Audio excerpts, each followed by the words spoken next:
Caleb Whitaker hadn't prayed in 3 years, not since he buried his wife in the dirt behind the ranch and told God they were finished. But his daughter Lucy never stopped. Every night, same words, same whisper. "Send Papa an angel." He told her to quit asking. Angels didn't come to men like him. Then, one July evening, he found a pregnant woman collapsed in his barn, barefoot, bleeding, and running from something worse than the drought killing his cattle. Lucy looked up at him and smiled. "See, Papa? I told you. Angels come dusty." Before we begin, if you love stories of faith, courage, and second chances on the frontier, subscribe to our channel and follow this story to the very end. Drop a comment telling us what city you're watching from. I'd love to see how far this story travels. The screen door hadn't closed right since April. Caleb Whitaker stood on the porch, pressing his boot against the warped wood, listening to it creak like something dying slow. He didn't fix it. Hadn't fixed a lot of things. The fence post leaning south, the shutter hanging by one nail. The way his daughter looked at him every morning like she was waiting for a man who wasn't coming back. 3 years. 3 years since Margaret bled out on that bed while he held her hand and begged God for 5 more minutes. God didn't give him 5 seconds. "Papa?" Lucy's voice came from inside. Small. Steady. The kind of steady that shouldn't belong to an 8-year-old girl, but did, because life on the Whitaker ranch didn't leave room for softness. "Yeah, Luce." "Supper's on the table." He turned and looked through the doorway. She'd set 2 plates again, 2 forks, 2 cups of water from the well that was running lower every week. The cloth napkins Margaret had sewn, the ones with little blue flowers along the edges, folded neat beside each plate. She did this every night, set the table like her mama taught her. Like the world still had order. Caleb pulled off his hat and stepped inside. The heat followed him. It always did now. Montana's summer had turned mean this year. No rain since May. Cattle dropping weight. Creek bed cracking like old skin. Every rancher in the valley was hurting.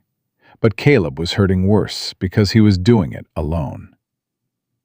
He sat down across from Lucy and looked at the plate. Beans, cornbread, a slice of dried venison she'd cut too thick, but he wouldn't say so. "You cook this yourself?" "Yes, sir." "It's good." "It ain't, but thank you for lying, Papa." He almost smiled. Almost. The muscles in his face remembered the shape of it, but couldn't quite commit. Lucy bowed her head, closed her eyes. "Dear Lord, thank you for this food, and for Papa, and for the ranch, even though it's real dry and the cows look sad. Please send rain, and please send Papa an angel, because he's too stubborn to ask for one himself. Amen." Caleb set his fork down. "Lucy." "Yes, sir?" "We talked about this." "About what?" "About asking God for things he ain't gonna send." Lucy opened her eyes. Brown, like her mother's. Deep and calm and absolutely certain of things no child should be certain of. "How do you know he ain't gonna send one?" "Because I know." "That ain't a reason, Papa." "It's the only one I got." She picked up her cornbread and bit into it. Chewed slow. Watched him with those eyes that saw too much. "Mama said angels don't always look like angels. She said sometimes they look like regular people who just need help." Caleb's throat tightened. He gripped his fork hard enough to turn his knuckles white. "Your mama said a lot of things. And she was right about most of them." He couldn't argue that. Margaret had been right about most things. Right about the ranch. Right about the valley. Right about him being a stubborn fool who'd rather bleed than ask for a bandage. Wrong about one thing, though. She'd said the baby would be fine. Caleb pushed back from the table. "Finish your supper. I'm going to check on the barn." "Papa, finish your supper, Lucy." He grabbed his hat and walked out before she could say another word that sounded like Margaret, before her voice could crack open something he'd spent 3 years nailing shut. The barn was 60 paces from the house. He counted them every night. 60 paces between where his daughter slept and where his wife's saddle still hung on the third hook from the left, untouched, the leather cracking in the heat because he couldn't bring himself to oil it and couldn't bring himself to move it. He pushed the barn door open. The smell hit first. Hay gone dry. Dust thick enough to taste. The mare shifting in her stall, restless from the heat. Then something else. A sound. Low, ragged, like breathing through broken glass. Caleb froze. His hand went to his hip where his revolver sat. Fingers curled around the grip. He didn't draw, not yet, but he didn't let go either. "Who's there?" Nothing. Then the sound again, closer, coming from the back stall, the one he kept empty since the foal dive last winter. He stepped forward, boot on dirt, slow, careful. The way the war had taught him to move through spaces where death might be waiting around any corner. He reached the stall and looked down. A woman, young, mid-20s maybe, curled on her side in the hay like something that had been thrown there. Dress torn at the shoulder, feet bare, skin burned red from sun exposure. The kind of burn that meant she'd been walking a long time without shade. And pregnant. Heavily pregnant. Her eyes were closed, lips cracked and bleeding. One hand pressed against her belly. The other gripping the hay like she was holding onto the earth itself. Caleb holstered his revolver and dropped to one knee. "Ma'am?" No response. "Ma'am, can you hear me?" Her eyelids fluttered. A sound came from her throat. Not words, just need. Raw, animal need for water and shade and someone who wasn't going to hurt her. Caleb looked at her feet. Blistered, cut. She'd walked miles, maybe more. Then he looked past her, toward the barn's back entrance, with the door hung open to the yard. Boot tracks. Not hers. Her feet were bare. Someone else's boots. Heavy. Deep heel marks. A man's stride. The tracks came in from the east road, circled the barn, and stopped at the door. Recent. Caleb stood up slowly. Someone had followed her here. Or someone had been watching the barn. Either way, the dust hadn't settled on those tracks yet, which meant whoever made them was close. He moved fast now, grabbed a horse blanket from the rail, pulled the canteen from his saddlebag, knelt beside her again and lifted her head, gentle, the way he'd lifted Lucy as a baby, and pressed the canteen to her cracked lips. Easy, small sips. You're all right now. She drank like she hadn't tasted water in days. Maybe she hadn't. Her eyes opened. Green. Bright and terrified and alive in a way that cut through him because he recognized what lived behind them. Fear. Not of the drought. Not of the heat. Not of dying. Fear of a person. "Please," she whispered. "You're safe." "Please don't tell him I'm here." Caleb held her gaze. He didn't know who him was. Didn't need to. He'd seen that look before. In field hospitals during the war. On soldiers' faces when they heard the enemy was close. Nobody's going to tell anybody anything. "Can you sit up?" She tried. Got halfway and stopped, one hand bracing her belly, a gasp cutting through her teeth. "The baby." "How far along?" 8 months, maybe more. I lost count." "When'd you last eat?" "Yesterday, I think. There was a farm 2 days back. A woman gave me bread." 2 days. She'd been walking 2 days in July heat, 8 months pregnant, barefoot. Caleb clenched his jaw so hard his teeth ached. "I'm going to carry you to the house. You're going to eat, drink, and rest. And in the morning, we'll figure out what comes next. That sound all right?" She looked at him the way strays look at hands, wanting to trust, expecting to be hit. "Why would you help me?" "Because you're in my barn and you need help. That's reason enough." He didn't wait for permission. Slid one arm under her knees and one behind her back and lifted. She weighed less than she should have. Way less. He could feel her ribs through the thin cotton dress. He carried her across those 60 paces, with the Montana sky burning orange above them, and the dust swirling around his boots like something biblical. Lucy was standing in the doorway. Of course she was. She didn't scream, didn't run, didn't ask a single question. She just stepped aside, pulled her mama's chair out from the table, and said, "I'll get the extra blanket." Then she looked up at Caleb with those brown eyes shining and whispered, "See, Papa? I told you. Angels come dusty." Her name was Eliza. She said it once, quiet, after she'd drunk 2 cups of water and eaten half a plate of beans. She said it like she was testing whether it was still safe to use, like someone who'd spent a long time being called something else, something worse. Eliza Bennett. Caleb sat across from her at the table. Lucy sat beside the woman, watching her with the careful attention she usually saved for injured birds and newborn calves. "Where'd you come from, Eliza?" She flinched, not at the question, at the name. Her own name made her flinch. "East, past the ridge. We had a claim there. My husband—" She stopped. Her hand went to her belly, protective, the way Margaret used to hold hers. "Your husband the one who put those marks on your arms?" Eliza looked down.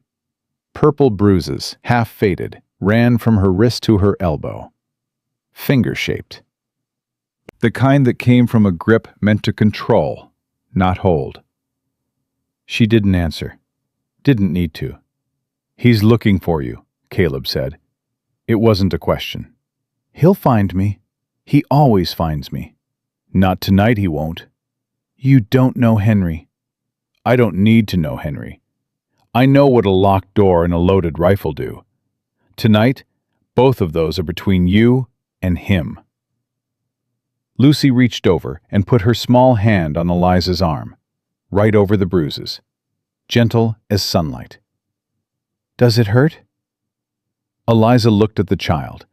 Something cracked behind those green eyes, something that had been holding together by sheer will for God knows how long. "Not anymore," she whispered. Lucy nodded, serious as a judge. "Papa'll fix it. He fixes everything. He just doesn't know it yet." Caleb stood up, cleared the plates, kept his hands busy, because if they weren't busy, they'd be shaking, and he couldn't afford that right now. "Lucy, get the extra bedding from the closet. She'll take your room tonight." "Where'll I sleep?" "With me. Go on now."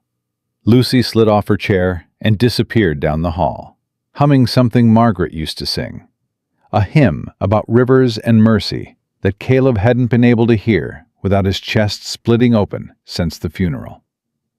He turned back to Eliza. "I need to ask you something, and I need you to tell me straight." She looked up, bracing herself. "Those boot tracks behind the barn, that him?" Her face went white. "He was here?" "Someone was. Tonight, before I found you." Eliza's hands began to shake.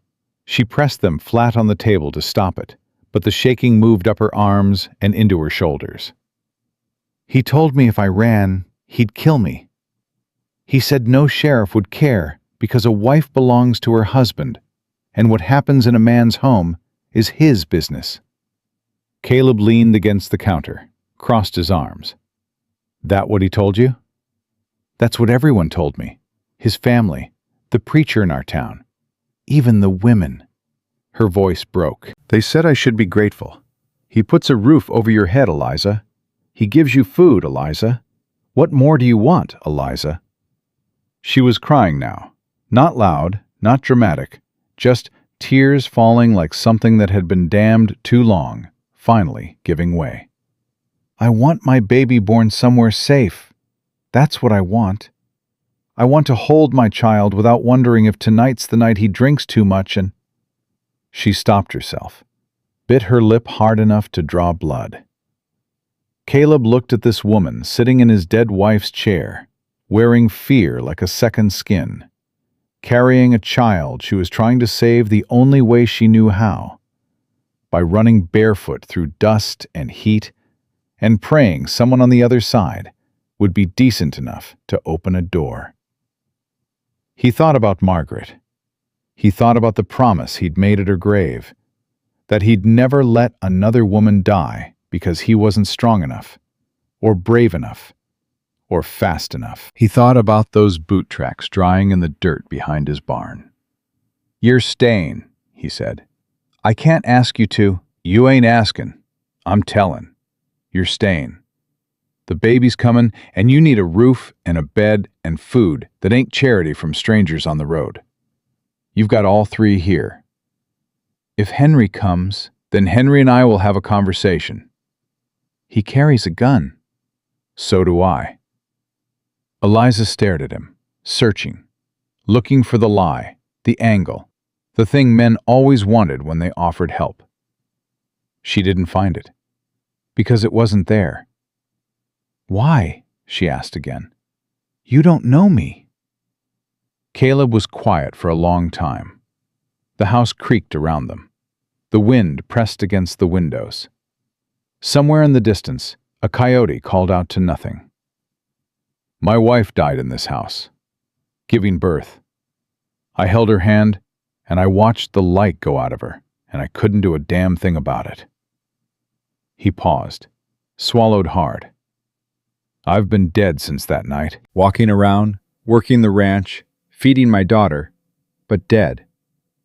And I reckon God, or the universe, or whatever you want to call it, didn't send you to my barn by accident." He looked at her. "I couldn't save Margaret, but I can sure as hell make sure you and that baby survive. And that's what I intend to do." The silence that followed wasn't empty. It was full of grief and fear, and the first fragile thread of something neither of them had felt in a very long time. Trust. Lucy came back carrying a quilt, Margaret's quilt, the one with the yellow stars, and draped it over Eliza's shoulders without being asked. "There," Lucy said, smoothing the fabric like she was tucking in a bird with a broken wing. "Mama's quilt keeps the bad things out. She told me so." Eliza pulled the quilt tight around herself and closed her eyes, and for the first time in months, she breathed without counting the seconds until the next blow. Caleb didn't sleep. He sat on the porch with his rifle across his knees and watched the dark. The heat hadn't broken. It wouldn't break. Not tonight, not tomorrow, not until something bigger than stubbornness cracked the sky open and let the rain through. Lucy had fallen asleep beside him on the bench, curled up like a cat, one hand gripping the hem of his shirt the way she'd done since she was a baby. He listened. Wind through dry grass, the mare stamping in the barn, an owl somewhere east, and underneath all of it, silence. The kind of silence that comes before trouble, not after. Those boot tracks bothered him, sat in his mind like a stone in a boot. Whoever had followed Eliza to his barn had been close enough to see the house, close enough to know she was inside, close enough to come back. Caleb tightened his grip on the rifle. He'd spent 2 years in the war, learning that the most dangerous moment wasn't the battle. It was the night before. The waiting. The knowing something was coming, but not knowing when. Henry Bennett was coming. Caleb didn't know the man, but he knew the type. He'd fought beside them and against them. Men who measured their worth by what they owned and what they controlled. Men who'd burned down a house before they'd let someone walk out of it. Men who called wives property and called violence love. The moon hung low and orange over the valley. Drought moon, the old ranchers called it. A moon that promised nothing and kept its word. Caleb looked down at Lucy, her face peaceful, her breathing even. Her lips still curved slightly upward from the last thing she'd said before sleep took her. "Papa, maybe God didn't send her for us. Maybe He sent us for her." 8 years old. 8 years old, and she understood something he'd spent 3 years running from. You don't heal by protecting yourself from pain. You heal by walking toward it. He lifted his eyes back to the dark and made a decision that would change everything. He wasn't going to hide Eliza Bennett. He was going to fight for her, whatever that cost. The first light of dawn crept over the eastern ridge, painting the dust gold, and Caleb Whitaker sat on his porch with a rifle across his knees and a heart that, for the first time in 3 years, was beating for something more than just keeping itself alive. By the time the sun cleared the ridge, Caleb had already watered the mare, checked the fence line, and walked the perimeter of the barn twice, looking for fresh tracks. Nothing new. But the old ones were still there. Deep heel marks pressed into dry earth like a signature. Henry Bennett had stood 30 feet from the barn door and watched. Maybe listened. Maybe waited for something Caleb couldn't guess. Then left. That bothered him more than if the man had kicked the door in. A man who watches first is a man with a plan. Caleb came back inside to find Lucy at the kitchen table, chattering like a bird at dawn, and Eliza sitting across from her with both hands wrapped around a cup of water, listening with the kind of attention that said she hadn't heard a child laugh in a very long time. "And then the calf just sat down right in the middle of the creek," Lucy was saying. "Just sat down like he owned it. Papa had to carry him out, and Papa said a word I ain't allowed to repeat." Eliza's mouth twitched, almost a smile. Not quite. "Your papa carries a lot of things," Eliza said. "Yes, ma'am. He carries everything. That's his problem." Caleb set his hat on the hook by the door. "My problem is an 8-year-old who talks too much before breakfast." Lucy grinned. "I made coffee, Papa. It's terrible."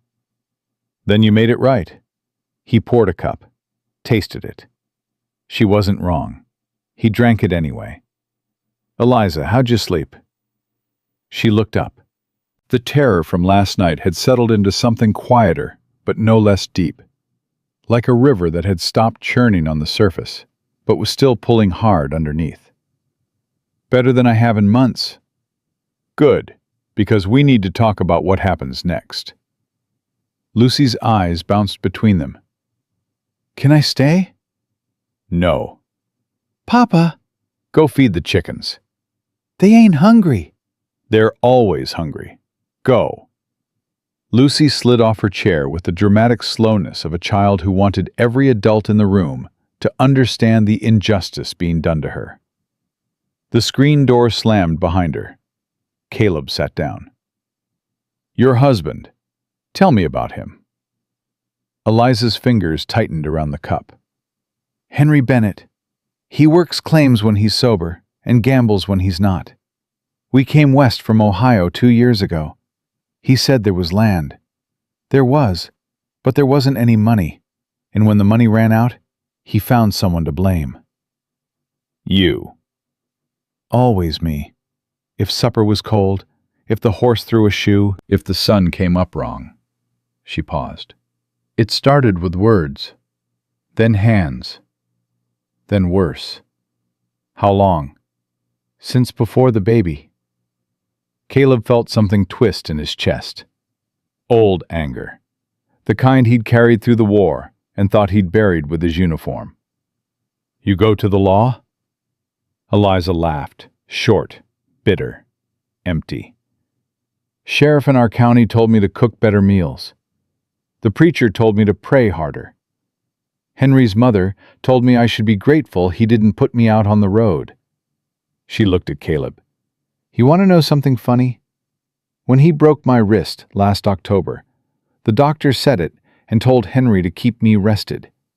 Told Henry, like I was a horse with a lame leg. Caleb's jaw tightened. So you ran. 3 weeks ago. Waited until he passed out drunk and walked. No shoes because he hid them. No money because he took it. Just me and this baby and the road. 3 weeks on foot? I got rides when I could. Slept in barns when I couldn't. A woman in Billings gave me food and told me about a settlement west where women could find work. I was heading there when... She stopped, pressed her hand to her belly. When what? When I saw him, on the road, 2 days ago, riding east, asking people if they'd seen a pregnant woman traveling alone. Her voice dropped. I cut through the hills, off the road, through brush and rock. That's how my feet got this way. She didn't lift them for him to see. She didn't need to. He'd carried her last night. He knew. He tracked you here. He tracks everything. It's the one thing he's good at. Caleb leaned back in his chair. The wood creaked. The heat was already building, pressing against the walls like a living thing. Here's what's going to happen. You're going to rest. You're going to eat. And when Henry Bennett shows up, because he will, I'm going to handle it. You don't understand what he's capable of. I spent 2 years at war, watching men do things that'd turn your stomach inside out. I understand exactly what men are capable of. This is different. He won't fight fair. Neither will I. Eliza studied him, long and careful, the way you study a rope before you trust it to hold your weight. You lost your wife, she said. It wasn't a question. She'd heard him last night, every word. I did. And you think saving me fixes that? Caleb was quiet for a moment. No, nothing fixes that. But letting you die because I'm too scared, or too tired, or too broken to act? That'd be something I couldn't live with. And I've already got enough of those. Eliza nodded slowly. Something shifted between them. Not romance, not attraction. Something older and more honest than either of those things. Recognition. Two broken people looking at each other and seeing the same fracture lines. The screen door banged open. Papa! Lucy's voice, sharp with urgency. There's a man on the road. Caleb was on his feet before the door stopped swinging. He grabbed his rifle from the rack and stepped onto the porch. Dust cloud, half a mile out. Single rider, moving slow. The deliberate pace of a man who wasn't in a hurry because he already knew where he was going. Get inside, Caleb said. Papa, who is it? Inside, now. Stay with Eliza. Don't come out until I say. Lucy's face went pale, but she didn't argue. She ran inside. He heard the bolt slide on the back door. Smart girl. Caleb stepped off the porch and walked toward the gate. The rider took shape through the dust. Not Henry Bennett. Too broad, too upright in the saddle. A tin star caught the morning light on his chest. Sheriff Wallace Dunn. Caleb lowered the rifle, but didn't set it down. Kept it loose at his side, where it could come up fast if it needed to. Dunn pulled his horse to a stop at the fence, tipped his hat. Slow and deliberate, the way men do when they want you to know they're being polite, but don't particularly mean it. Morning, Whitaker. Sheriff? Hot one already. It's been hot. You ride out here to discuss the weather? Dunn shifted in his saddle. His eyes moved past Caleb to the house, to the windows, looking for something. Got a visitor in town yesterday. Man named Henry Bennett. Says his wife went missing 3 weeks back. Pregnant, possibly confused, possibly dangerous. Dangerous. His word, not mine. And you believed him? I'm not here about believing. I'm here about asking. Dunn's eyes came back to Caleb. Hard, professional. The kind of eyes that had learned to see what they wanted to see and ignore the rest. You seen a woman matching that description? Young, dark hair, heavy with child? Caleb looked at the sheriff. He thought about the bruises on Eliza's arms, the cracked lips, the bare feet torn to ribbons, the way she flinched when a door closed too hard. He thought about the word dangerous coming out of a man who beat his pregnant wife until she ran barefoot into the desert. No, Caleb said. Haven't seen anyone. Dunn held his gaze for a long moment. The kind of moment where truth and loyalty fight each other in the space between two men, and whoever blinks first loses. Caleb didn't blink. You sure about that? Because Bennett says he tracked her this direction. Says he found signs near your property. My property is 300 acres of dust and dying grass. Deer track through here. Coyotes. Drifters heading west. Signs could be anything. Could be. Or could be a pregnant woman hiding in a rancher's barn. Caleb stepped forward. One step. Just enough to close the distance from conversation to confrontation. You calling me a liar, Sheriff? Dunn's hand drifted toward his belt. Not his gun. His authority. The badge. The weight of the law that he carried like a shield against having to make actual decisions. I'm saying a man came into my office with a legal claim on his wife. The law says she belongs with her husband. I don't make the law, Whitaker. I just enforce it. Then enforce it somewhere else. I got cattle to tend. Dunn stared at him for another long beat. Then he pulled on his reins and turned his horse. I'll be back, he said. And next time, I might not be alone. Caleb watched him ride until the dust swallowed him whole.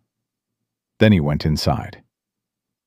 Eliza was standing in the kitchen, white as chalk, both hands pressed flat against the table to keep herself upright. He knows, she said.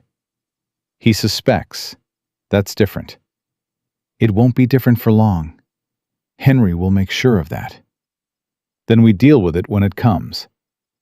You lied to the sheriff. For me. Do you understand what that means? It means I made a choice. It means if he finds out, you'll lose everything. The ranch, your reputation, maybe Lucy. Caleb set the rifle on the table. The sound was heavy, final. I lost everything 3 years ago. The ranch is dirt. My reputation is a ghost story people tell about the widower on the hill. And Lucy? His voice caught. Lucy is the only thing I'd burn the world down to protect. And right now, she's in that back room holding your hand like you're the answer to every prayer she's ever said. So you tell me, Eliza. You tell me I should have handed you over to a man who beat you. Tell me I should have let the sheriff drag you back to a house where your baby would be born into fists and fear. Tell me that, and I'll ride into town right now and set it straight. Silence. Eliza's eyes filled, but the tears didn't fall. She held them like she held everything, through sheer, exhausted will. I can't tell you that, she whispered. Then we're settled. Lucy appeared in the doorway. She'd been listening. Of course she'd been listening. Papa, is the sheriff a bad man? Caleb looked at his daughter. No, Luce. He's a weak man, and sometimes that's worse. The afternoon passed slow and heavy. Caleb worked the fence line closest to the road so he could see anyone coming from a mile out. Lucy sat with Eliza on the porch, reading aloud from the only book they owned, a Bible, with Margaret's name written inside the cover in ink that had faded to brown. Eliza listened. Sometimes she corrected Lucy's pronunciation gently, and Lucy beamed like she'd found a treasure she didn't know she'd been missing. A teacher. Eliza had been a teacher before Henry Bennett decided she was property. Caleb watched them from the fence and felt something crack inside his chest that he'd thought was permanent. Not break. Crack. Like ice on a river when the current underneath is still moving. Around 4 o'clock, dust rose on the south road. Not the sheriff this time. A wagon, moving fast. Caleb grabbed his rifle and walked to the gate. Behind him, he heard Lucy pulling Eliza inside without being told. The wagon stopped hard. A woman climbed down. Tall, thin, gray hair pulled tight under a bonnet. Martha Calloway, the nearest neighbor, 2 miles south. A woman who went to church every Sunday, judged everyone else the other 6 days, and had a voice that carried across a valley like cannon fire. Caleb Whitaker. Martha. Don't you Martha me. The whole town is talking. The whole town's always talking. It's their primary occupation. Martha's eyes narrowed. Sheriff Dunn was at Pearson's store this morning asking about a runaway wife. Said he'd been out to your place. Said you were acting strange. I act strange every day. Ask anyone. This isn't funny. A man comes to town looking for his pregnant wife, and the same day the sheriff rides out to your ranch? People are adding numbers, Caleb, and the sum ain't flattering. Let them add. You've got a child in that house, a girl who needs a father with a clean name. You want to throw that away for some woman you don't even know? Caleb leaned on the fence post. The wood was hot from the sun. Everything was hot. Everything was burning in one way or another. Martha, did Dunn tell you what kind of man Henry Bennett is? He said the man's looking for his wife. That's all I need to know. That's all you want to know. There's a difference. Martha's mouth tightened into a line so thin it nearly disappeared. I came here as a Christian neighbor to warn you. What you do with that warning is between you and God. But I'll tell you this much. If that woman is in your house, you'd best send her on her way before Sunday. Because Reverend Mercer will have something to say about it, and the congregation will have more. She climbed back on her wagon, snapped the reins, and drove away without looking back. Caleb stood at the fence until the dust settled. Then he heard Eliza's voice behind him. Close. She'd come back to the porch. She's right. She's scared. Scared people say right-sounding things that are actually wrong. If I stay, they'll come after you. The whole town.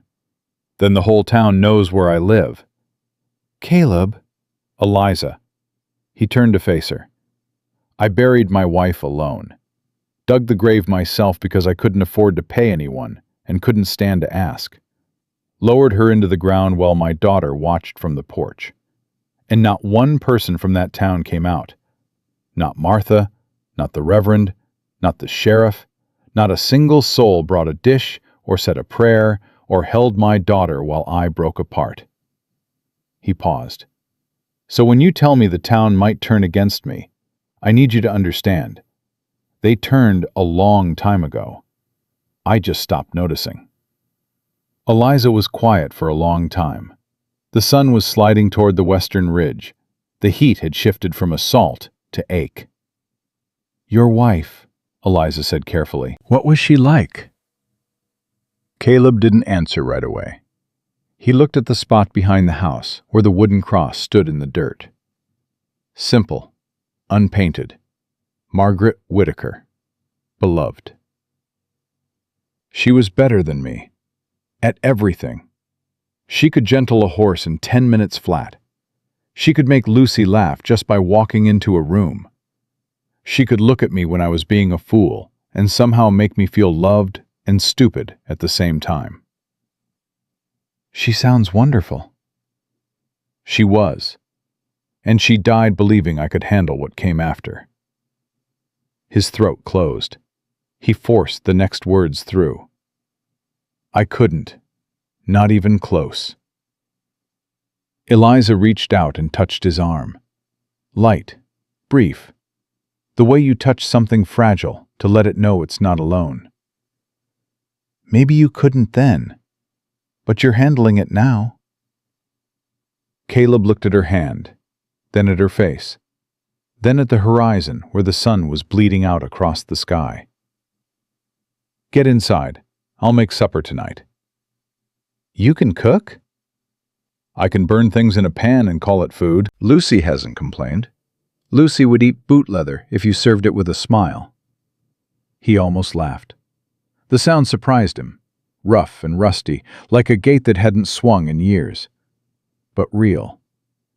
After supper, Lucy fell asleep on the floor beside Eliza's chair, one hand wrapped around the woman's ankle like she was afraid Eliza might disappear in the night.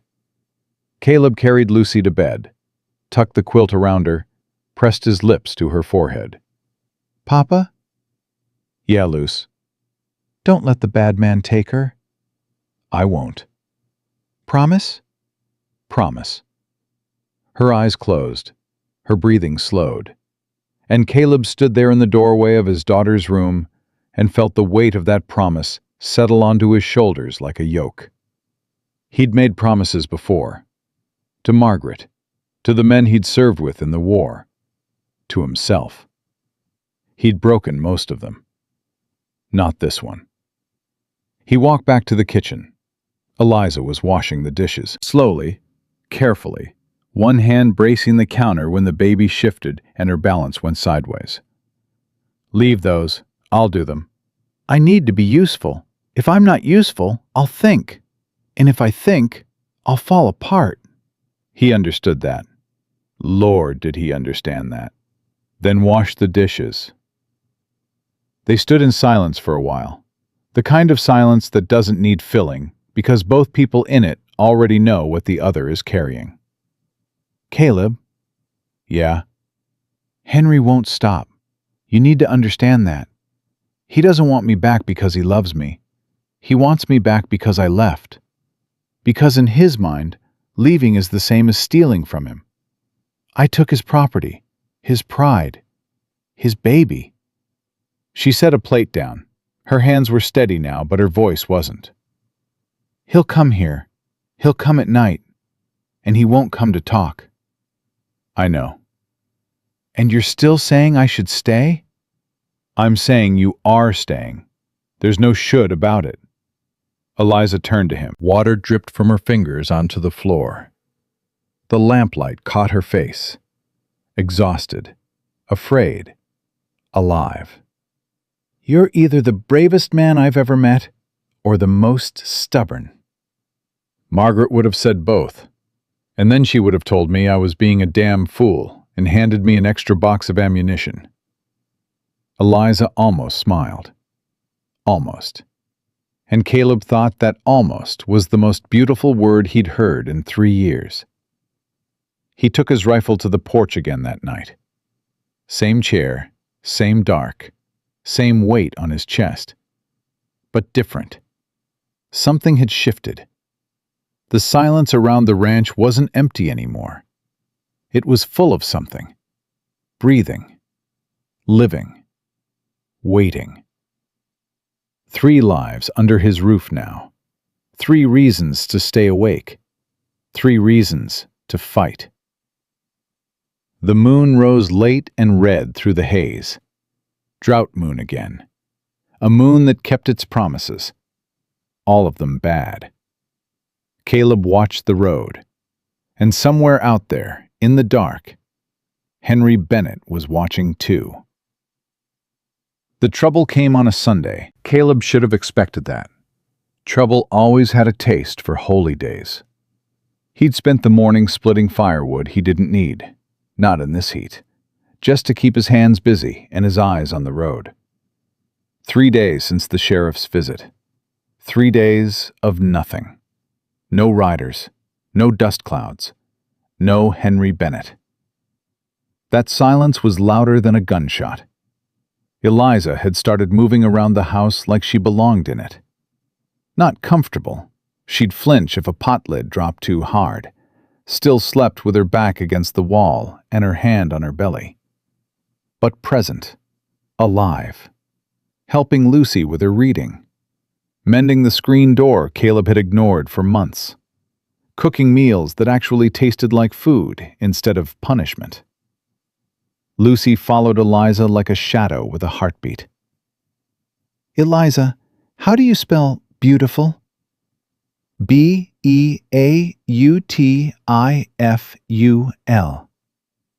That's too many letters for one word. Beautiful things usually take more effort than you'd expect. Lucy considered that with the gravity of a Supreme Court justice. Is that why Papa's so difficult? Because he's beautiful on the inside, and it takes a lot of letters to get there? Eliza had laughed. Actually laughed. A real sound, full and warm, and Caleb heard it through the open window while he was stacking wood, and it hit him so hard he had to put down the axe and stand there for a minute, breathing.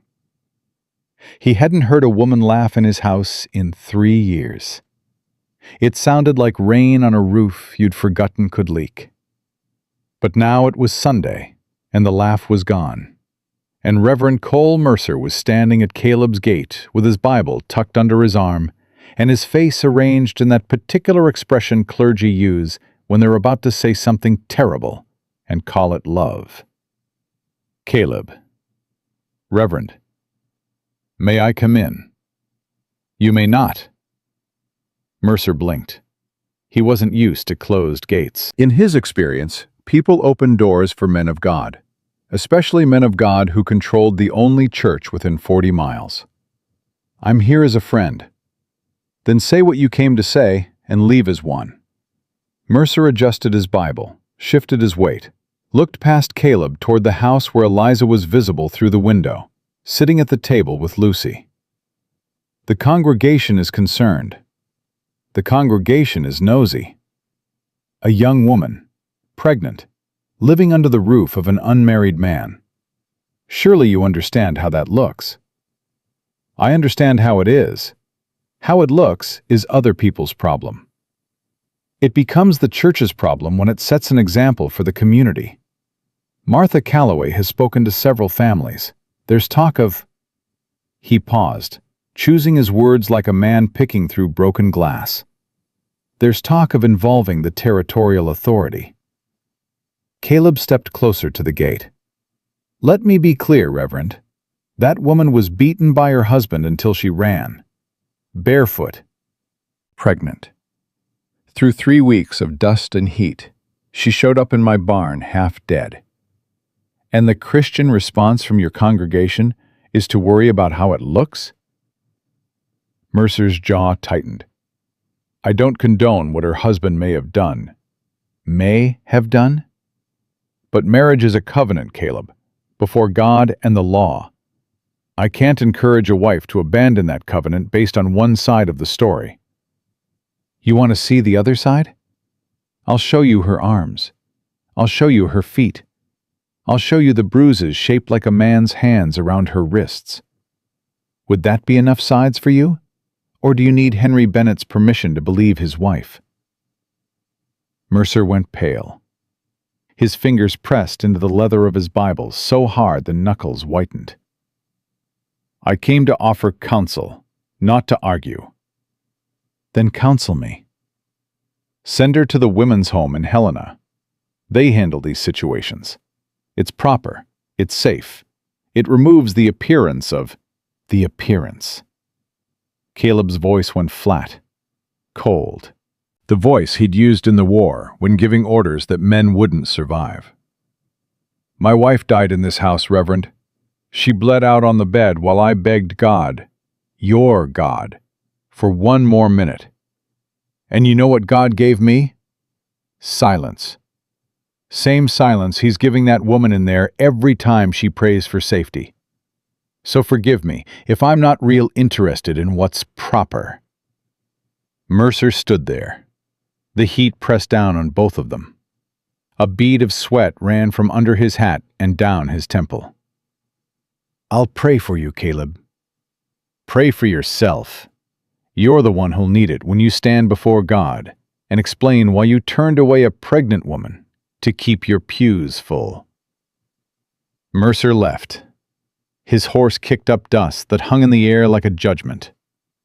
Caleb turned around. Eliza was standing on the porch. She'd heard everything. "Helena," she said, "the women's home. Maybe he's right. Maybe I should—" "No, Caleb, if the church turns against you, the church turned against me the day they buried my wife without a eulogy because I couldn't pay for one. I owe that building nothing." Eliza opened her mouth, closed it, opened it again. "You're going to lose this town." "I never had it." She stared at him with those green eyes that held so much hurt and so much fight that Caleb couldn't tell where one ended and the other began. "I won't let you destroy your life for me." "You're not destroying anything. You're the first thing that's made this house feel alive since Margaret died. And if this town can't see that, then this town is blind." Lucy appeared in the doorway behind Eliza. She'd been listening again, always listening. That child had ears like a prairie fox and a heart twice the size of her body. "Papa, can Eliza stay forever?" "That's up to Eliza." "Eliza, will you stay forever?" Eliza looked down at Lucy. Her hand went to the child's hair, smoothed it back, a gesture so tender and so automatic that it told Caleb something words couldn't. Eliza had been meant to be a mother long before Henry Bennett tried to break that out of her. "Let's start with today," Eliza said. "Okay, but tomorrow I'm asking again." The afternoon bled into evening, and the heat refused to break. Caleb paced the porch, checked his rifle, cleaned it, checked it again. Something was wrong. The kind of wrong you feel in your gut before your brain catches up. A tightness, a charge in the air, like the moment before lightning finds ground. Lucy was asleep on the floor. Eliza was resting in the back room. The house was quiet. Too quiet. Caleb stepped off the porch and walked toward the barn. He smelled it before he saw it. Smoke. Not wood stove smoke. Not brush fire smoke. Kerosene smoke. Sharp and chemical and deliberate. He broke into a run. The south wall of the barn was burning, flames licking up the dry wood like tongues tasting something sweet. The hay inside catching fast. Too fast. Too organized. Too intentional. Someone had set this fire. Caleb grabbed the horse blanket from the fence rail and beat at the flames. They pushed back. The dry summer had turned everything into kindling. 3 months without rain meant the wood was ready to burn the way a drunk is ready to fight. Eager and beyond reason. The mare screamed inside the barn. Caleb kicked the stall door open and slapped her flank. She bolted through the main door and into the yard, eyes wild, mane trailing smoke. He turned back to the fire. It was climbing, eating the wall, reaching for the roof.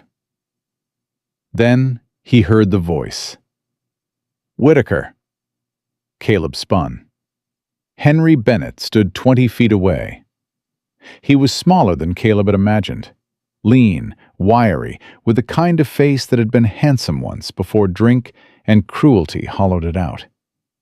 His eyes were black in the firelight. Not angry. Calm. The terrifying calm of a man who'd already decided what he was going to do. He had a pistol in his right hand. "That's my wife in your house." Caleb's rifle was on the porch, 60 paces away. An eternity. "She's not your wife anymore. She's a woman who chose to leave." A woman don't choose. A woman belongs. That's the law, and that's God's word, and you know it. I know a man who sets fire to a barn ain't qualified to quote God. Henry raised the pistol, not aiming, displaying, showing Caleb the weight of what he held and what he was willing to do with it. I'm taking her, and the child she's carrying. Both of them are mine. A child isn't property. Everything is property. The horse, the house, the woman, the child. A man works for what's his, and he keeps what's his. That's the only law that matters. Caleb took a step forward. Then shoot me, because the only way you're getting past me is through me, and I don't move easy. Henry's jaw clenched. The pistol trembled, not from fear, from rage. The rage of a man who'd spent his whole life controlling everything around him and was now facing something he couldn't control. You think you're a hero? You think taking another man's wife makes you righteous? I think beating a pregnant woman makes you a coward, and I think you know it. Henry fired. The bullet tore through Caleb's left shoulder. The impact spun him sideways. He hit the ground hard, dust filling his mouth, pain exploding through his arm like a river of fire. His vision blurred. The barn crackled and popped behind him. Henry walked toward him, stood over him, the pistol pointed down. Stay down, Whitaker. This ain't your fight. Caleb looked up at the man who'd beaten Eliza until she ran, who'd tracked her across a territory, who'd burned a barn and shot a stranger because he believed a woman was something you owned. The hell it ain't. He grabbed Henry's ankle with his good hand and pulled, hard. Henry stumbled. The pistol swung wide. Caleb was on his feet before the man found his balance. Shoulder screaming, blood running down his arm, vision tunneling to a point. And he drove his fist into Henry Bennett's jaw with every pound of grief and rage and 3 years of helpless guilt behind it. Henry went down, got back up, charged. They crashed into the fence. Wood splintered. Caleb's wounded shoulder hit a post, and the pain was so bright it turned the world white for a second. Henry swung wild, caught Caleb across the temple. Stars, blood in his eyes. But Caleb had fought in the war. He'd fought in mud and snow and fields where the dead outnumbered the living. He'd learned that the man who wins isn't the strongest or the fastest. It's the one who refuses to fall. He grabbed Henry by the shirt and threw him to the ground, pinned him, one knee on the man's chest. "You're done," Caleb said. Blood dripped from his chin onto Henry's face. "You hear me? You're done." Henry spit in his face. "She'll never be yours." "She's not mine. She's not yours. She's her own. And that's what you can't stand." A scream cut through the night. Not Lucy, not the mare. Eliza. Caleb released Henry and ran. 60 paces to the house. He counted every one. His shoulder was useless, his arm hanging dead at his side, blood soaking through his shirt. The barn fire lit the yard orange and red, and the smoke drifted across the house like a curtain being drawn. He burst through the door. Lucy was in the hallway, face white, hands shaking. "Papa, the baby's coming." Eliza was on the floor of the back room, on her hands and knees, breathing in sharp, ragged gasps. The stress, the fear, the smoke, it had pushed the baby forward. Weeks early. Too early. Caleb dropped to his knees beside her. His good hand found her back. "Eliza, look at me." "I can't. It's too soon. The baby can't." "Look at me." She looked, green eyes wide with terror and pain, and the kind of primal determination that only a mother fighting for her child's life can summon. "You're going to do this. Right here, right now. And that baby is going to live. You hear me?" "Caleb, your shoulder. I've had worse." He hadn't. But she didn't need to know that. "Lucy," he called, "I need hot water, every pot we have, and clean cloth from the chest." Papa, there's blood on your— "Water and cloth, now, go!" Lucy ran, 8 years old and running into crisis the way her mother would have, not away from the fire, but toward it. Caleb turned back to Eliza. Her contractions were coming fast. Too fast. The baby was in a hurry. Babies born into chaos always were, like they knew the window was closing and they had to push through before it shut. "I'm not a doctor," Caleb said. I know. "My wife—" He stopped, swallowed. "Margaret died doing this, giving birth, right here, in this room." Eliza's eyes went wide. This room? "This room, this floor." His voice cracked. "And I swore I'd never set foot in here again. But here I am, and this time it's going to be different." How do you know? "Because I'm not the same man I was 3 years ago. That man was afraid. I'm not afraid anymore. I'm just angry. And angry men don't let people die." Eliza screamed again. Her body arched. The contraction ripped through her like a wave that was going to pull her under. "Hold on to me," Caleb said. "Grab my hand and don't let go." She grabbed his wounded arm. He didn't flinch, didn't pull away. The pain was there, enormous, blinding, but it was smaller than the purpose, smaller than the promise he'd made to Lucy, smaller than the look in Margaret's eyes 3 years ago when she'd said, "Take care of our girl," and then closed hers forever. Lucy came back with water and cloth. She knelt beside them, steady, calm, a child who had been forged by loss into something stronger than any child should have to be. Tell me what to do, Papa.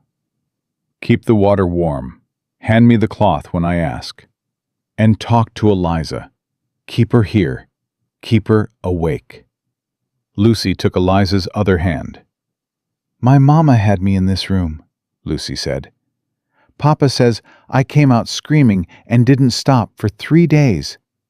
He says I was mad at the world for being so bright. Eliza laughed through a contraction. A broken, gasping, beautiful laugh. Your mama, did she? She was brave, Lucy said. Like you.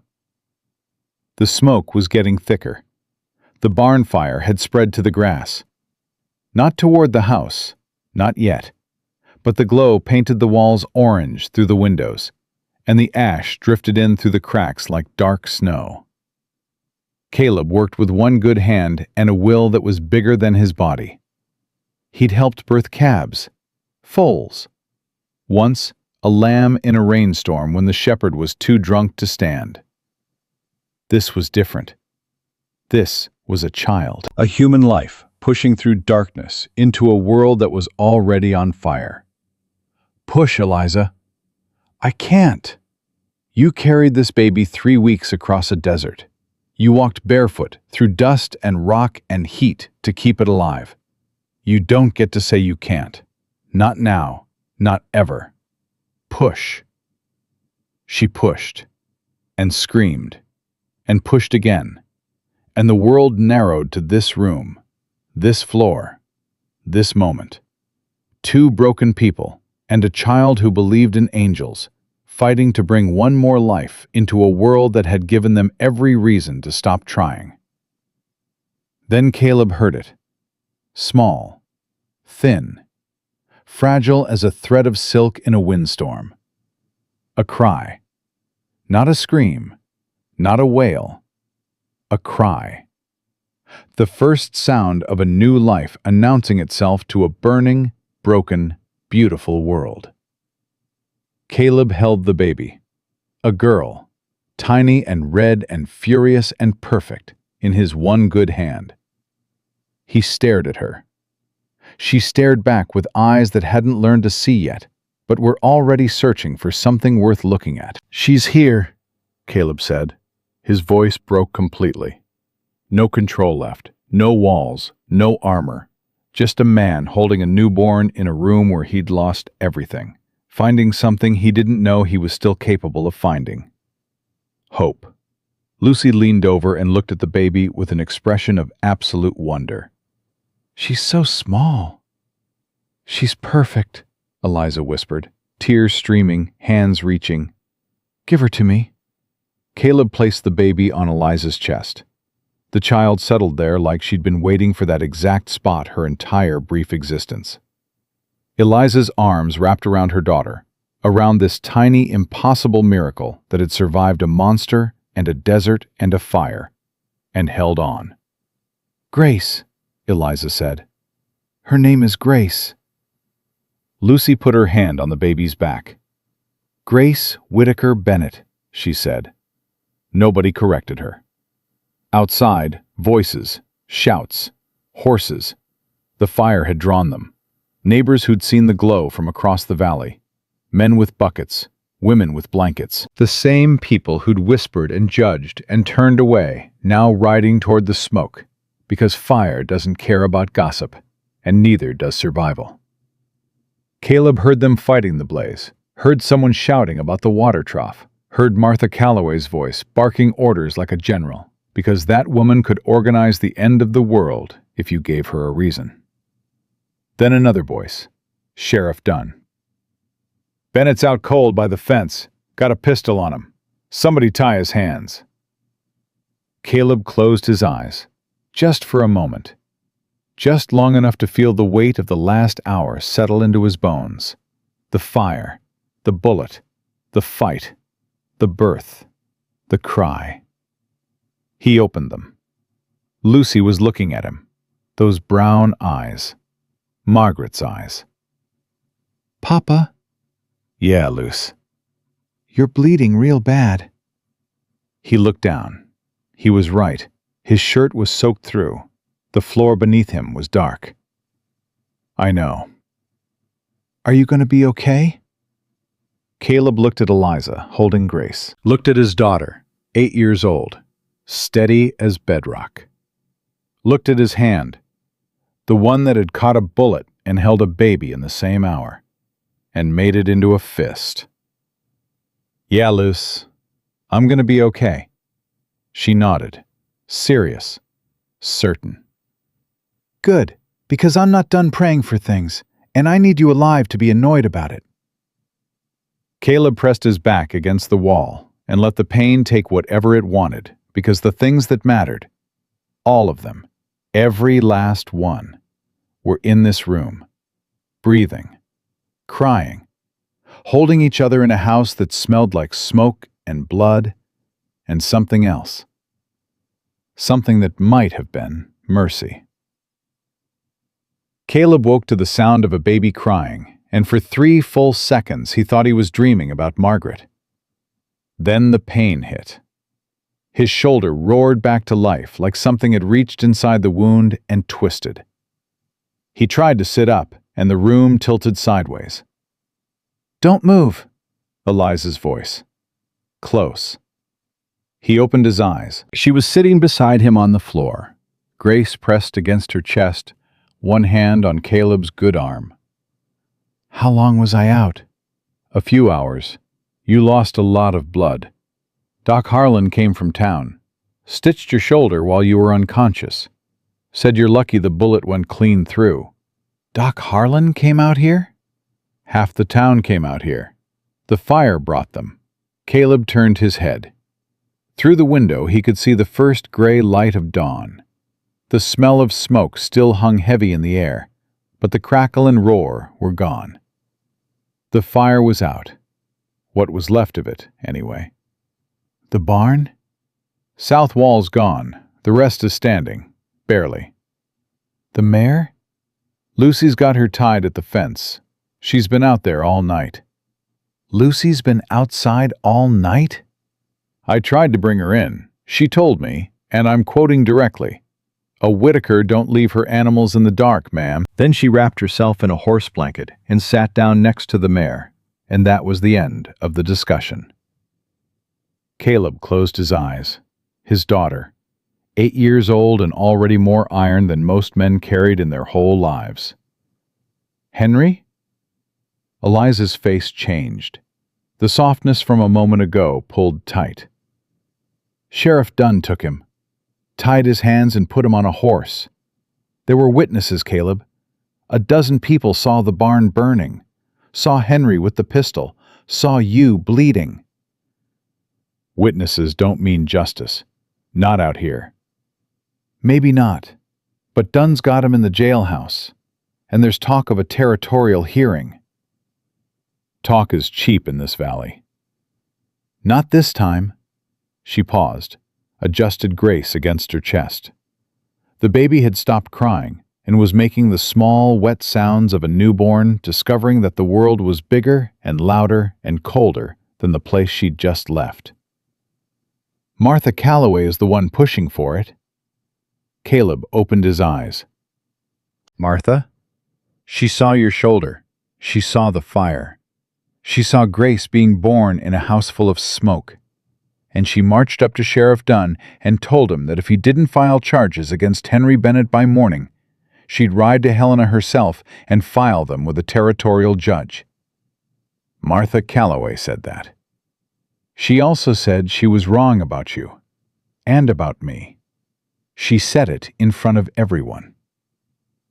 Caleb stared at the ceiling. Martha Calloway. The woman who'd driven up to his gate 3 days ago and told him to send Eliza away. The woman who hadn't brought a dish to Margaret's funeral. The same woman who'd spent years whispering about the sad widower on the hill. People surprise you. That's the only reliable thing about them. I need to get up. You need to rest. I need to see my daughter. Eliza didn't argue. She helped him stand, slowly, carefully, his good arm across her shoulder, her hands steady at his waist. They moved through the hallway together, two people held upright more by stubbornness than strength. Lucy was exactly where Eliza had described, sitting on the ground beside the mare, wrapped in a horse blanket, her back against the fence post. She wasn't sleeping. She was watching the sunrise with the patient attention of someone who had learned very young that new days were not guaranteed and should be witnessed properly. "Hey, Luce." She turned. Her face was dirty, smoke-streaked, exhausted. And the smile she gave him was so full of relief that it nearly knocked him back down. "Papa!" She ran to him, hit his legs at full speed. He grunted. The impact jarred his shoulder, but he reached down with his good arm and pulled her up, held her against his chest, buried his face in her hair that smelled like smoke and sweat and childhood. "You're okay," she said into his neck. "The doctor said you'd be okay, but I needed to see for myself because doctors don't always tell the truth." "I'm okay. You got shot." "I did." "Does it hurt?" "Like the devil." "Good. Maybe next time you'll duck." He laughed. It hurt. Everything hurt. But the hurt had edges now. Boundaries. It wasn't the endless, shapeless grief that had swallowed him for 3 years. It was specific, containable. The hurt of a wound that would heal instead of a loss that wouldn't. "Papa?" "Yeah, Luce?" "I saw the baby." "What'd you think?" "She's wrinkly and red, and she screams a lot." Lucy pulled back and looked at him with Margaret's eyes. "She's the most beautiful thing I've ever seen." Caleb set her down. His shoulder wouldn't hold the weight much longer. "Go inside. Eat something. Rest." "I'll rest when you rest." "Lucy." "I'll rest when you rest, Papa." He looked at Eliza. She shrugged. "She gets it from you," Eliza said. "She gets it from her mother." "She gets it from both of you, and God help anyone who stands in her way." They went inside, all of them, together. And for the first time in 3 years, the house felt like what it was supposed to feel like. Not a monument to grief, but a shelter for the living. The morning passed in a blur of exhaustion and small mercies. Lucy finally slept, on the floor beside Eliza's chair, one hand on Grace's blanket, the other on Caleb's boot. Eliza nursed the baby with the fierce concentration of a woman who was still learning to believe this was real. Caleb sat at the kitchen table with coffee that had gone cold an hour ago and watched the road. He was waiting for something. He just didn't know what yet. It came at noon, a knock at the door. Not forceful, polite. The knock of someone who wasn't sure they had the right to be there. Caleb opened it. Reverend Cole Mercer stood on the porch. No Bible this time, just his hat in his hands, turning it slowly by the brim. His face was different from 3 days ago. Older, like something had aged him overnight. "May I come in?"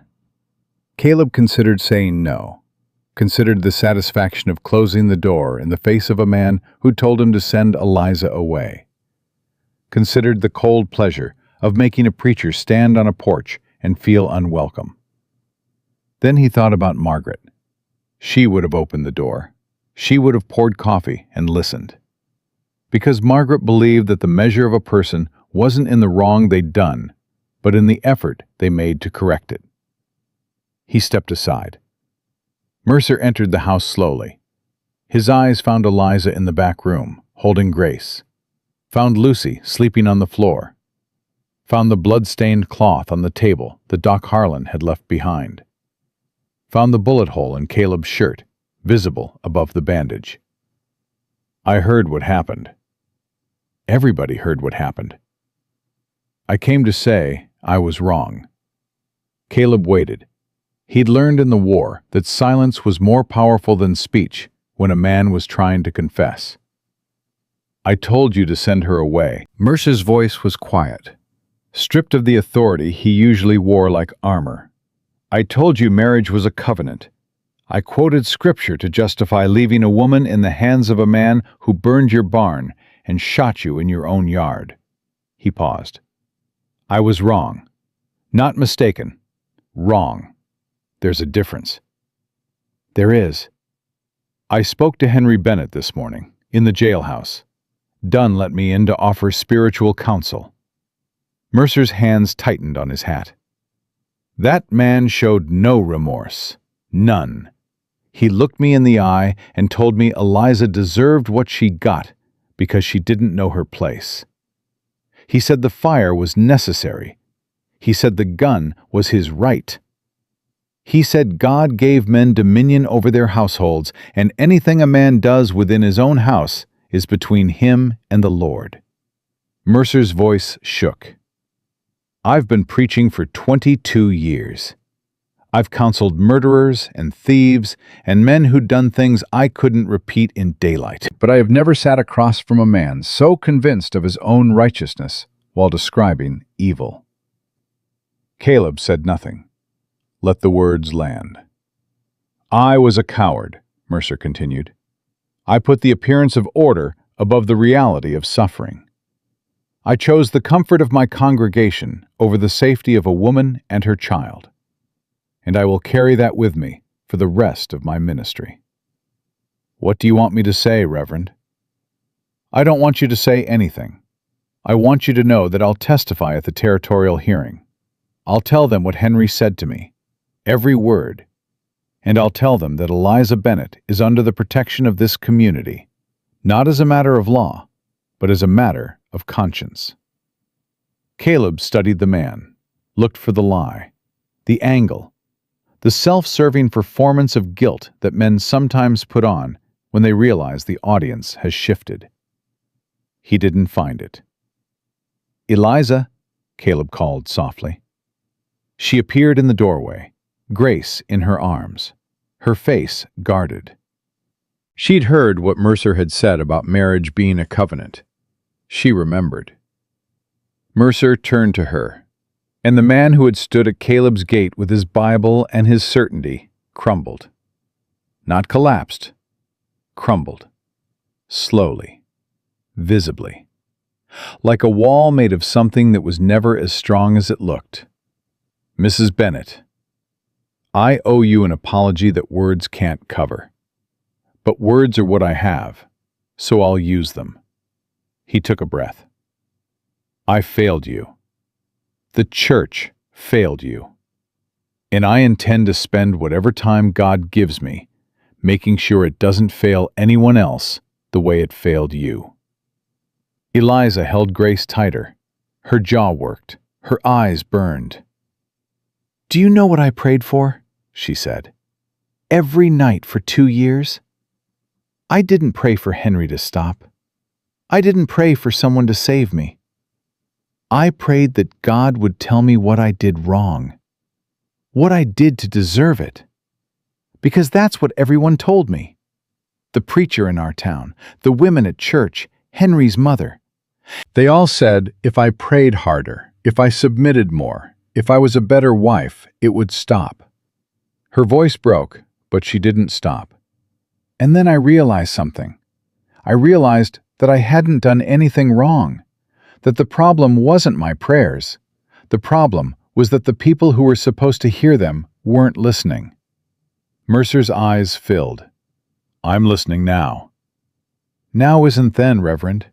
Now is after a fire and a gunshot and a baby born in smoke. Now is after a man I didn't know risked his life for me when the people I did know looked the other way. She looked at Caleb, then back at Mercer. I accept your apology, but I don't forgive the system that made it necessary. Mercer nodded. He didn't argue, didn't defend, didn't explain. That's fair, he said. That's more than fair. He put his hat back on, turned toward the door, then stopped. Caleb. Yeah? Margaret would be proud of you. Something inside Caleb's chest broke open so wide and so fast that he had to grip the edge of the table to stay upright. Not from pain, from the sudden, overwhelming weight of hearing the thing he'd needed to hear for 3 years from someone other than his own guilty conscience. Mercer left. Caleb sat down, stared at his hands. The knuckles were bruised from hitting Henry. The fingers were still dark with dried blood. His blood. Eliza's blood. Maybe both. He meant it, Eliza said from the doorway. I know. Are you okay? No. He looked up. But I'm closer than I was yesterday. The afternoon brought visitors. Not the suspicious, judgmental kind from days before. Different visitors. People carrying things. Martha Calloway returned first. She pulled up in her wagon and unloaded 3 crates without saying a word to Caleb. Flour, sugar, salt, canned peaches, dried beef. Enough to last a month. She set the last crate on the porch, looked at Caleb with eyes that held equal parts shame and defiance, and said, I should have brought this 3 years ago. Then she left. Thomas Pearson from the general store came next, brought lumber for the barn, stacked it by the fence, tipped his hat. Dunn's holding Bennett for the territorial circuit judge. Trial set for 3 weeks. What are the chances? Arson, assault with a firearm, attempted abduction, in front of a dozen witnesses. Pearson spat tobacco into the dust. I'd say Bennett's chances are about as good as a snowball in July. The Garrett brothers, 2 ranchers from the north end of the valley, who Caleb had spoken to maybe 5 times in 10 years, showed up with tools. Started working on the barn without being asked. Caleb tried to help. His shoulder screamed. James Garrett, the older one, put a hand on Caleb's chest and pushed him gently back toward the porch. Sit down, Whitaker. You've done enough. I can't just sit while... You got shot defending a woman and a baby. You earned the right to sit for a day. Now sit before I nail you to that chair. Caleb sat. Watched strangers rebuild his barn. Watched a community that had abandoned him 3 years ago come back to life around him like wildflowers after a long drought. It didn't erase the past. Didn't undo the silence at Margaret's grave. Didn't heal the years of isolation and grief and raising Lucy alone with nothing but dust and stubbornness for company. But it was something. And something, after nothing, felt like everything. Lucy woke up late in the afternoon. She came out to the porch, rubbing her eyes, and stopped dead when she saw 4 men working on the barn and crates of food stacked by the door. Papa, what's happening? Neighbors. We have neighbors? Apparently. Lucy sat down beside him on the bench, leaned against his good arm. They watched together in silence for a while. Papa, Yeah? is the bad man gone? He's in jail. Will he stay there? There's going to be a trial. People will testify. The judge will decide. What if the judge lets him go? Caleb looked at his daughter. 8 years old. She shouldn't be thinking about judges and trials and bad men with guns. She should be thinking about dolls and butterflies and whether the creek had fish in it. But life on this ranch had never given Lucy the luxury of being just a child. If the judge lets him go, we'll figure it out. Together? Together. She nodded, satisfied. Then she perked up. Can I hold Grace again? Ask Eliza. Lucy shot off the bench and disappeared inside. Caleb heard her voice, bright, eager, and then Eliza's, softer, warmer, guiding Lucy's arms into the right position, telling her to support the head, watch the neck, gentle now. And then silence. The good kind. The kind that means everyone in the house is exactly where they're supposed to be. Caleb leaned back, closed his eyes. The pain in his shoulder had dulled to a steady throb that matched his heartbeat. The heat pressed down. The hammer sounds from the barn rang steady. The world kept turning. He thought about Margaret, not the way he usually did, with guilt and grief and the suffocating weight of every word he'd never said. This time he thought about her the way she deserved to be thought about, with love, pure, clean, uncomplicated love. She'd been the best thing in his life. She'd given him Lucy. She'd given him a reason to build something in a territory that was all dust and risk and stubbornness. And she'd left too soon.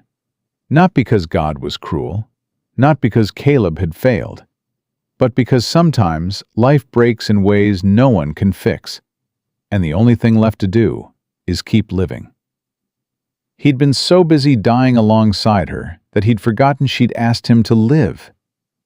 Take care of our girl. Not give up, not follow me, not stop.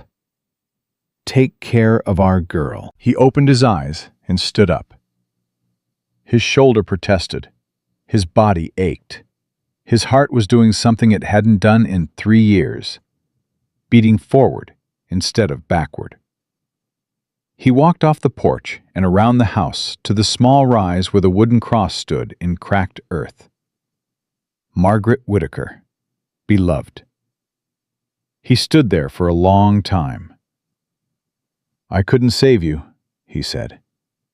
I've been telling you that every night for 3 years, and I'm going to say it one more time, and then I'm going to stop. I couldn't save you. It wasn't my fault, and it wasn't God's fault, and it wasn't your fault. It just happened. And I hated the world for it, hated myself for it, hated every sunrise that came without you. He paused, swallowed. But there's a woman in our house holding a baby she named Grace. And our daughter is teaching that baby how to smile.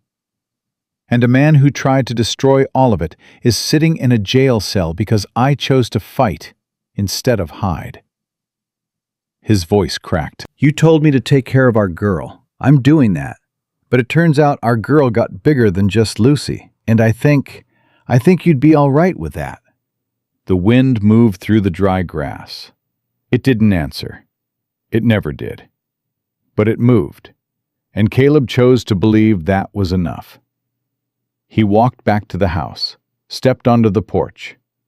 Through the open door he could hear Lucy singing to Grace, a hymn Margaret used to sing, the one about rivers and mercy. Except Lucy was getting half the words wrong and making up the rest, and it was the most perfect thing he'd ever heard. Eliza appeared in the doorway. Grace had fallen asleep against her chest. Her green eyes found Caleb's face and held there. "You went to the grave." "I did." "Are you okay?" "I told her about you, about Grace." He paused. "About what's happening in this house." "What did she say?" Caleb looked at this woman who had walked barefoot through hell to save her child. This woman who had collapsed in his barn and changed everything. This woman who was standing in his dead wife's doorway, holding a newborn, asking him about a conversation with a grave. "She said the screen door still needs fixing." Eliza stared at him. Then she laughed. That same laugh from days ago, the one that sounded like rain, except louder now, fuller, less surprised by its own existence. Lucy appeared behind Eliza. "What's funny?" "Your papa made a joke." "Papa doesn't make jokes." "He does now." Lucy looked at Caleb, then at Eliza, then back at Caleb, and a grin spread across her face so wide it could have lit up the whole territory. "Are you happy, Papa?" Caleb knelt down. His shoulder burned. His body was broken in 6 different ways. His barn was half rebuilt. His name was still being whispered about in town. A trial was coming that could go any direction. The drought hadn't broken. The cattle were still losing weight. The well was still running low, and none of it mattered as much as the question his 8-year-old daughter had just asked him. "Yeah, Luce, I think I am." She threw her arms around his neck so hard that his wounded shoulder screamed, and he didn't care. He held her with his good arm and closed his eyes and let himself feel it. Not grief, not guilt, not the numb, mechanical survival that had passed for living since Margaret died.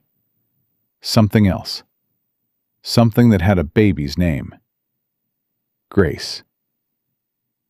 The trial came on a Thursday, 3 weeks after the fire, 3 weeks after the bullet, 3 weeks after Grace entered the world screaming into smoke and ash in the arms of a man who wasn't her father, but held her like she was the most important thing he'd ever touched. Caleb's shoulder had healed enough to button his own shirt, which was all he needed. Doc Harlan had told him to rest another month. Caleb had told Doc Harlan he'd rest when he was dead, and that seemed to settle the matter. He stood in front of the small mirror in the hallway, the one Margaret had hung because she said a man should see himself before he faced the world, and tried to make his collar sit straight with fingers that wouldn't stop shaking. "You look fine," Eliza's voice from behind him. He met her eyes in the mirror. "I look like a man who hasn't worn a proper shirt in 3 years." "You look like a man who's about to do something that matters." He turned around. Eliza was dressed in a borrowed dress, blue cotton, Martha Calloway's, taken in at the waist because Eliza was still thin from weeks of walking and months of not eating enough. Grace was in her arms, wrapped in Margaret's yellow star quilt, sleeping with the absolute commitment of a 3-week-old who had no idea what was at stake. "You don't have to testify," Caleb said. "I can tell the judge what happened. Mercer will testify. The neighbors saw the fire." "I'm testifying, Eliza. He controlled my voice for 2 years. He told me what to say, when to say it, and who to say it to. Today, I say what I want, in front of a judge, in front of him, and he listens." Caleb saw something in her face that he hadn't seen before. Not fear, not determination. Authority. The quiet, unshakable authority of a woman who had walked through fire, literally, and come out the other side holding a baby and her own name. "All right," All right. Lucy appeared in the hallway wearing her Sunday dress.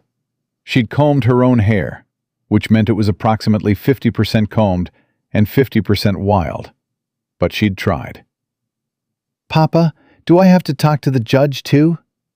No, Luce. You just sit and behave. What if the judge asks me something? Then you tell the truth. The whole truth? Every word. Even the part where you said the bad word when the fire started? Especially not that part. But you said tell the truth. Lucy. Yes, sir. They rode into town on the wagon. Caleb drove one-handed, his left arm still stiff in the sling Doc Harlan had fashioned from a flour sack. Eliza sat beside him, with Grace against her chest. Lucy sat in the back, legs dangling over the edge, humming the hymn she'd been teaching Grace, still getting the words wrong, still not caring. The town looked different.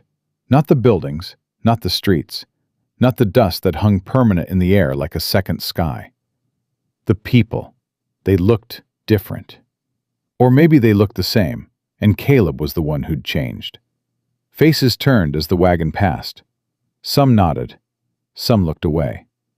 Martha Calloway stood outside Pearson's store with her arms crossed and her jaw set like a woman preparing for war. She gave Caleb one sharp nod. He returned it. The territorial courthouse was a single room above the land office. Wooden benches, a desk for the judge, a chair for witnesses. It smelled like dust and tobacco, and the particular anxiety of people who knew that what happened in this room would ripple through their lives for years. Judge Abraham Tate had ridden in from Helena, a lean man in his 60s, with white hair and eyes that had spent 40 years sorting lies from truth across a territory where both looked the same from a distance. He wore no expression, carried no warmth, and when he looked at you, he looked through every layer of pretense and performance, straight down to whatever was underneath. Henry Bennett sat in a chair to the left, hands bound, face bruised from where Caleb had hit him 3 weeks ago. His eyes moved around the room like an animal calculating escape routes. When his gaze found Eliza, it locked. She didn't look away. Caleb watched her hold that stare, watched her refuse to break, refuse to flinch, refuse to give Henry Bennett one more second of the power she'd spent 2 years surrendering. And he thought that was the bravest thing he'd ever seen anyone do. Braver than anything he'd done in the war. Braver than standing in front of a burning barn with no rifle and a man with a gun. Bravery wasn't the absence of fear. Bravery was a woman looking her abuser in the eye and choosing to speak. Judge Tate called the room to order. Sheriff Dunn testified first. He kept it short, clinical, the facts without the feeling. A report was filed. He investigated. He found no evidence of the woman at Whitaker's ranch. Subsequently, Henry Bennett committed arson and discharged a firearm, resulting in injury to Mr. Whitaker and necessitating the arrest. Tate listened, made no notes, asked one question. Sheriff, when Mr. Bennett first reported his wife missing, did he mention any history of violence in the marriage? Dunn shifted in his chair. No, Your Honor. Did you ask? Silence. Did you ask, Sheriff? No, Your Honor, I did not.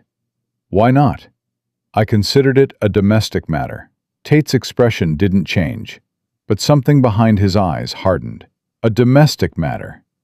And when that domestic matter resulted in a burned barn, a gunshot wound, and the premature birth of a child in a house full of smoke, was it still a domestic matter then?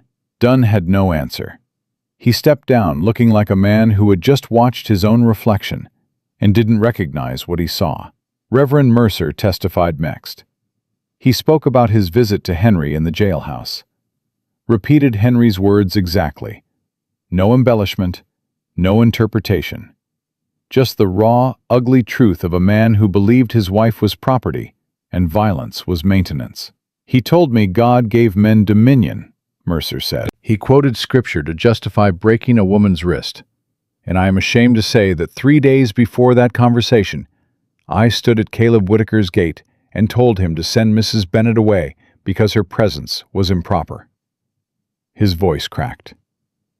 I will carry that shame to my grave, but I will not carry it silently. The room was still. Martha Calloway testified. She described the fire, the smoke visible for miles, arriving to find Caleb bleeding on the ground, Eliza in labor, and Henry unconscious by the fence with a pistol still in reach. I saw the blood, Martha said, and I saw that baby come into the world, in a room that smelled like burning and gunpowder. And I decided right then that any law or custom or scripture that puts a woman and child in that position isn't worth the paper it's written on. Tate looked at Martha for a long moment. Then he turned to the witness chair. Mrs. Bennett. Eliza stood, handed Grace to Lucy, who took the baby with the solemn care of a child who understood that this moment was bigger than anything she could name. Eliza walked to the chair, sat down, folded her hands in her lap, and began. She told the truth. All of it. The first time Henry hit her, 6 months after the wedding, a backhand across the mouth because supper was late. The apology that followed. The flowers. The promise it wouldn't happen again. It happened again. She told the judge about the broken wrist, the bruises she hid under long sleeves in July, the nights she slept on the floor because the bed wasn't safe, the time Henry threw her against the wall so hard the plaster cracked and the neighbors heard but didn't come. She told the judge about the baby, how Henry said the child was his and she'd better not forget it, how he hid her shoes so she couldn't walk to town, how he took her money, the money she'd earned teaching before he made her quit, and gambled it on cards and whiskey. She told the judge about the night she left. Henry passed out drunk. No shoes, no money, no plan. Just her body and her baby and the road. I walked for 3 weeks, Eliza said. I slept in barns and ditches and under trees. A woman in Billings gave me bread. A farmer's wife gave me water. And then I saw Henry on the road, looking for me. And I went off the trail and walked through brush and rock until my feet bled. And I ended up in Caleb Whitaker's barn, half dead, and he carried me inside. She paused, looked at Caleb, not for permission, not for support. Just looked at him the way you look at someone who answered a question you hadn't figured out how to ask.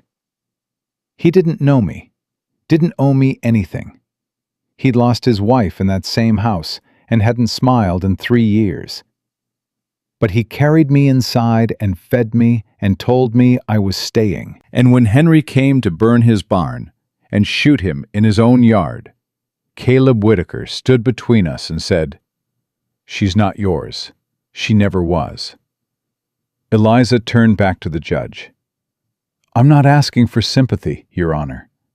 I'm asking for the law to see what it refused to see when I asked for help the first time, and the second time, and the third.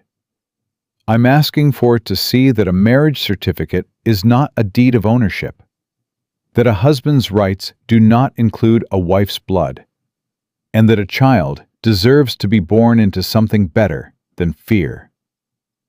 The room was so quiet, Caleb could hear Grace breathing in Lucy's arms. Judge Tate looked at Henry Bennett. "Mr. Bennett, do you wish to speak?" Henry stood. The chains on his wrists clinked. He looked at Eliza with the flat, dead eyes of a man who still believed he'd done nothing wrong. "She's my wife. That's my baby. A man has a right to his family." "A man has responsibilities to his family," Tate said. "Rights are earned. You forfeited yours. The law says I am the law in this room, Mr. Bennett. And the law says you committed arson on Caleb Whitaker's property, discharged a firearm with intent to kill, and attempted to forcibly remove a woman in active labor from a place of safety. The law also says that 12 witnesses saw the results of your actions. And the law says that I've heard enough." Tate stood. "Henry Bennett, I'm ordering you held for territorial trial on charges of arson, aggravated assault, and attempted abduction. Bond is denied. Additionally, I'm issuing a protective order barring you from contact with Eliza Bennett and the child. Any violation of this order will result in additional charges and sentencing." Henry's face twisted. The calm cracked. Underneath was something raw and ugly and desperate. The rage of a man watching his control disintegrate. "You can't keep a man from his own wife." "I just did. Sit down, Mr. Bennett." "She belongs to me." "That baby," I said, "sit down." Henry didn't sit. He lunged. Not toward the judge, toward Eliza. Chains and all, he threw himself forward with the blind, irrational fury of a man who would rather destroy than release. Caleb was on his feet before Henry took a second step. Bad shoulder, stiff arm, didn't matter. He put himself between Henry and Eliza the way he'd done at the barn. Not with violence this time, just presence. Just his body between a monster and the woman he couldn't reach. Sheriff Dunn grabbed Henry from behind. 2 men from the gallery helped. They dragged him back. Henry screamed. Not words anymore, just sound. The sound of a man whose power had been a prison for everyone around him, and now that prison was collapsing inward. They took him out. The room exhaled. Caleb turned to Eliza. She was shaking. Not from fear, from release. The trembling that comes when a body that has been bracing for impact for years suddenly realizes the blow isn't coming. "It's over," Caleb said. "Is it?" "Yeah, it is." She looked at him, then at Grace in Lucy's arms, then at the room full of people who had witnessed a woman stand up and tell the truth, and the system, imperfect, slow, stumbling, finally listen. "I want to go home," she said. She'd said home, not back to the ranch, not to your house. Home. Caleb offered his good arm. She took it. They walked out of the courthouse together. Lucy followed, carrying Grace with both arms and all the careful intensity of a child who had been given the most important job in the world and intended to do it perfectly. Martha Calloway was waiting outside. She looked at Eliza. "Well?" "Protective order. He can't come near us." "Good." Martha paused. Then she did something nobody in the valley had ever seen Martha Calloway do. She pulled Eliza into a hug. Brief. Fierce. The hug of a woman who had spent decades building walls and had just decided to tear one down. "You need anything," Martha said, pulling back, "you come to me. Any hour, any day. You hear?" "Yes, ma'am." "And you," Martha said, turning to Caleb, "fix that screen door. It's a disgrace." "Yes, ma'am." Martha climbed on her wagon and drove away. And Caleb would have sworn on every Bible in Montana that the woman was crying. They rode home in silence, the good kind, the kind that doesn't need words, because everything important has already been said in rooms where it mattered. And now the silence is just the sound of people resting after a long fight. Lucy fell asleep in the back of the wagon, Grace tucked against her chest, both of them breathing in rhythm like they'd known each other forever instead of 3 weeks. Caleb drove with one hand. His shoulder ached. His body was tired in a way that went deeper than muscle and bone. The exhaustion of a man who had been carrying grief like a boulder for 3 years and had just set it down. Not dropped it, not thrown it away. Set it down, gently, in a place where he could visit it when he needed to, but didn't have to carry it every step. "Caleb?" "Yeah?" "Thank you." "For what?" "For standing up, in the courtroom, when he lunged." "Didn't think about it." "I know. That's why I'm thanking you." He looked at her. She was watching the road ahead. Her face was different from the woman he'd found in the barn 3 weeks ago. Not the fear gone. Fear like that doesn't disappear overnight, maybe not ever. But something new growing alongside it. Strength she'd always had, but hadn't been allowed to use. A voice she'd always owned, but hadn't been permitted to raise. "You didn't need me to stand up," Caleb said. "You already had." "Maybe, but it's nice not to stand alone." He nodded, understood that in a way that went straight through his chest and settled somewhere permanent. They reached the ranch as the sun was touching the western ridge. The barn, half rebuilt, new wood bright against the old, stood like a promise that broken things could be repaired if enough hands were willing. Caleb helped Eliza down from the wagon, carried Lucy inside, laid her on the bed. Grace went into the cradle the Garrett brothers had built from leftover barnwood, rough but sturdy, like everything in Montana. He stood in the hallway. The house was quiet. The day was fading. And Caleb Whitaker felt something he needed to say before the courage left him. "Eliza," she turned. "I'm not asking you for anything. I want you to know that. You don't owe me anything. You never did." "I know. But I need to tell you something. And I need you to hear it as what it is, and not as something more." She waited. Patient. Still. This house has been empty for 3 years. Not empty of people. Lucy's been here. I've been here. Empty of life. Empty of the thing that makes a house different from a building. Margaret took it with her when she died, and I thought it was gone forever. He paused. "It's not gone. It's here. You brought it back. You and Grace. And I'm not asking for anything in return for that. I'm just telling you it's true." Eliza was quiet for a long time. The kind of long that means someone is choosing their words, not because they don't know what to say, but because what they're about to say matters too much to say wrong. "I'm not ready," she said, "for what you're not asking." "I know." "But I'm not leaving either." "I know that too." "And someday, not today, not tomorrow, maybe not for a long time, but someday I might be ready.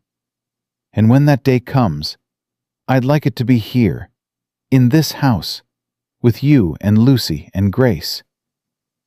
Caleb felt something shift in his chest. Not break, not crack. Shift. Like tectonic plates beneath a mountain. Slow, massive, permanent. "Then you'll be here." "Is that a promise?" "It's a fact." She smiled.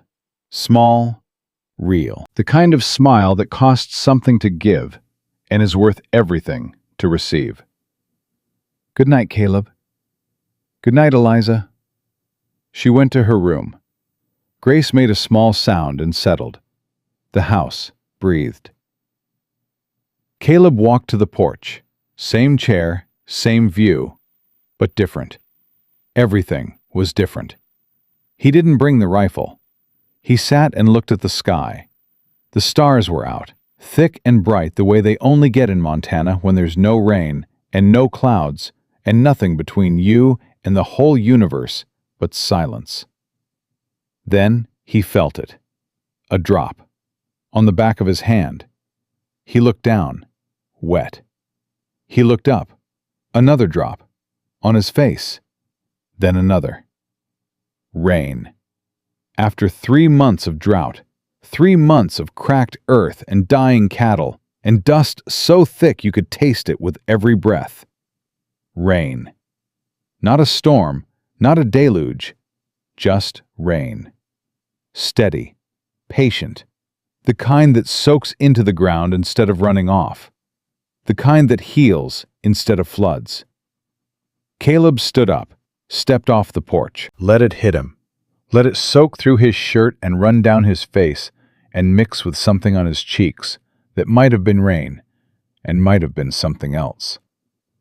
The screen door opened. Lucy, standing there in her nightgown, eyes wide. "Papa, it's raining." "I know, Luce." "You're standing in it." "I know." "You're crying." "I know that too." She ran to him, bare feet in the mud. She grabbed his hand and stood beside him, and tilted her face up to the sky and opened her mouth to catch the drops. "Papa?" "Yeah, Luce." "I think God heard us."